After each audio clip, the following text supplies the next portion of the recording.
Okay, continuing. We want to use the previous result and some more proof steps to prove true rem. What's rem? Rem is everything. This whole thing is rem. So true rem x is equal to nq plus r. Okay, so I need to use the while rule, which means I need something of the form invariant and b, run the code invariant. So I got to strengthen my precondition. So line 6, continuing from the above proof, x equals nq plus r, and b, what's b? B is my loop condition. R is greater than or equal to n. R is greater than or equal to n implies x is equal to nq plus r, so I can freely strengthen my precondition. X equals nq plus r, that's invariant, and the loop condition, r is greater than or equal to n. Is there a short word for that? Yeah, let's put body. And then x is equal to nq plus r. By post-condition strengthening, lines 5 and 6. Well, now I can do the while rule. So I have I, while b do the code I and not b.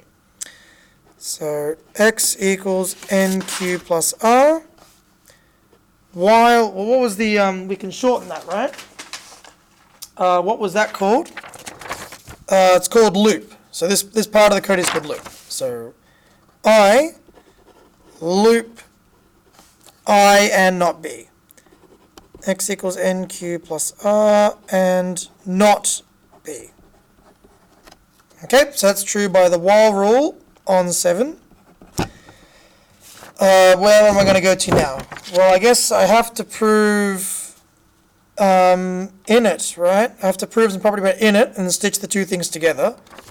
We'll just assume that's true, and then we'll prove it in a moment. So I want my post condition to be this, so I better weaken this down. X is equal to nq plus r, and it's false to say r is less than or equal to n, implies x is equal to nq plus r. By logic, line 10 will be the same thing again. I'm getting lazy here. I loop I by post condition weakening, lines 8 and 9. And now I got to prove true init I, right?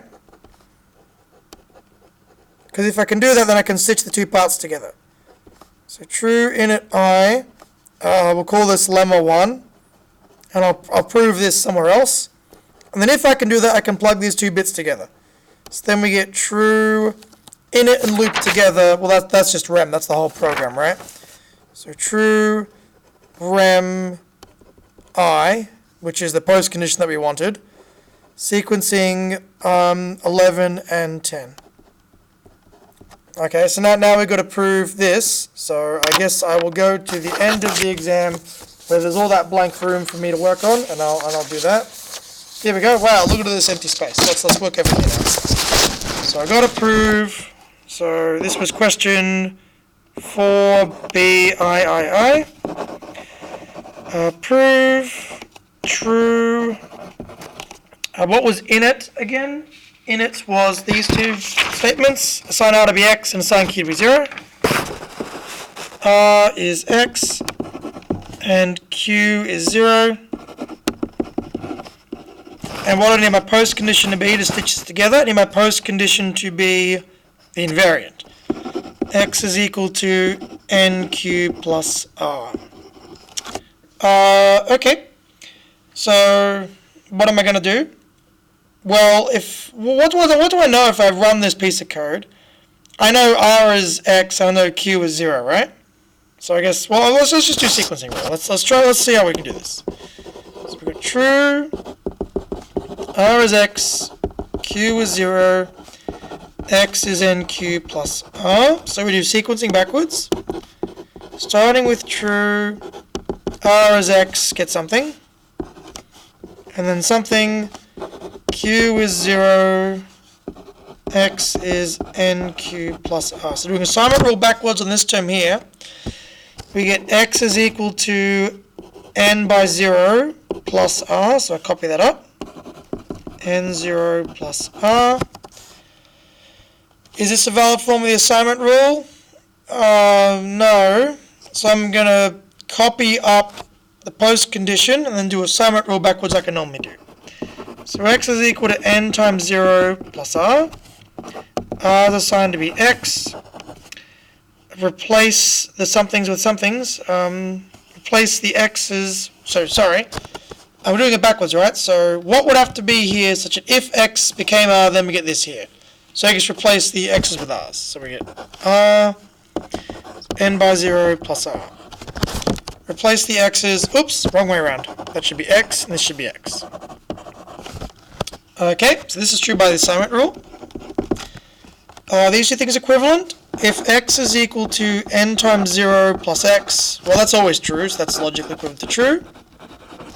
So line 1, line 2, this is true by logic. This is precondition equivalence of 1 and 2. This is assignment. And then this is sequencing of 3 and 4. So I'll call this lemma 1. And then I can just like import this statement directly into my proof by this little sub-proof here that I've done. Okay, cool.